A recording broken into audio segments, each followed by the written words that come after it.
I'm a big math guy, and it's no secret to anybody that knows me that I probably go a little overboard on the spreadsheets, but I track all these different data points to try to keep up with what the operation's doing. Here's the thing I can't get past. In 2025, we have better data from different sources than we've ever had. Sonar, DAT is an example, that inform us what the average rates are for reefer, van, and flatbed. Okay, so that information is out there. Now, last time I looked at DAT, the average among the different kinds of freight was about $2.25 a mile. If I'm the shipping supervisor, if I'm the person writing the check, and it's my job to go find a truck, be it through a broker or directly to a carrier, I'm going to look around me at the market and be like, okay, well, what's everybody paying? What are the trends this week? What's the supply and demand? What's the capacity versus volume? And I'm going to be like, oh, okay, well, then it should cost me $2,500 to move this shipment. All right. Now, either I'm going to go find that truck myself, which they're not. They're going to go get a broker. They're going to call the broker. They already have an idea in their mind because they've looked at the metrics of the market to understand what it should be. So the broker comes in and says, yeah, we'll move this load for $2,800. Well, I think it should be $2,500. Okay, well, I'll go see if I can find a truck. Then they go find a truck. The truck says, I want $5,000. Well, sorry, all the customers are going to pay us $2,500 or $2,800 or whatever it is. The customers are not blind. The customers are the people that keep getting left out of this equation.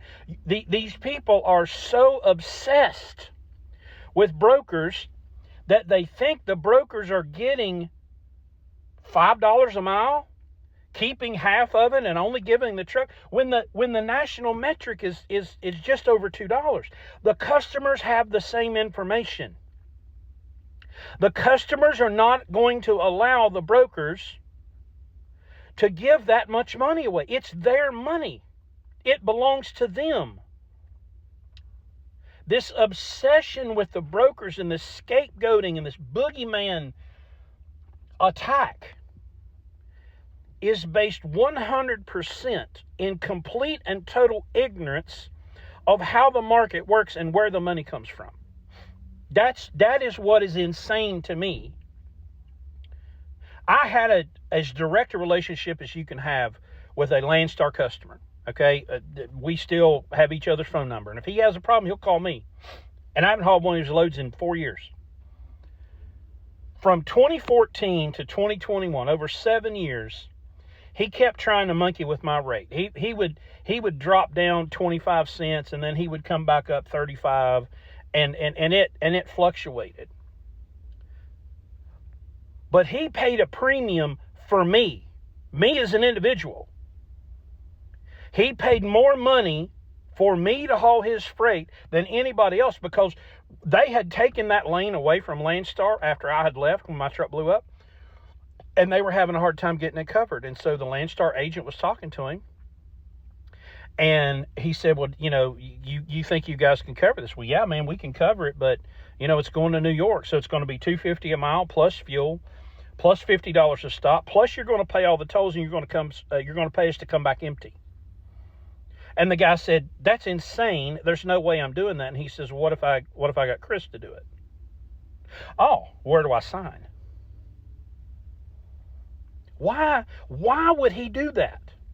Why would he pay the tolls, pay the stop pay the line haul, pay the fuel, and pay the truck to come back empty? Because of me. Because he never had to wonder or worry about that lane. I had the problem solved before he even knew about them. I called him and said, hey, I had this problem. I've already solved it. I never called him and said, hey, I've got this problem. What are you going to do about it? That never happened. And so he trusted me. I gave him the service that he was never able to undercut me. And that's what these people are missing. There's no value in their service. There's no value in their character. They want a baseline minimum rate per mile that is triple what it actually takes to run a truck. See, they don't know what it actually costs to run a truck because they don't have any records, they don't have any metrics, they have not a single clue what it takes to run a truck. So they have just come up with this wild scenario, have overvalued themselves. There's very, very few people in this industry worth $5 a mile. I've got a couple of them driving for me, and I'm glad to have them, and they're worth every penny. But even me as a 30-year driver, the experience and the knowledge that I have right now, yeah, I can probably command $2.75 to $3. And because I'll give them that extra bump. I'll give them that level of service that they're looking for. But y'all, the numbers are out there. It's clear what the market is paying and what it's not paying. So all you have to do is say, okay, well, the market average is $225. This broker's offering me, $210, $215. It's right there in front of you. But if you don't want to know, don't look.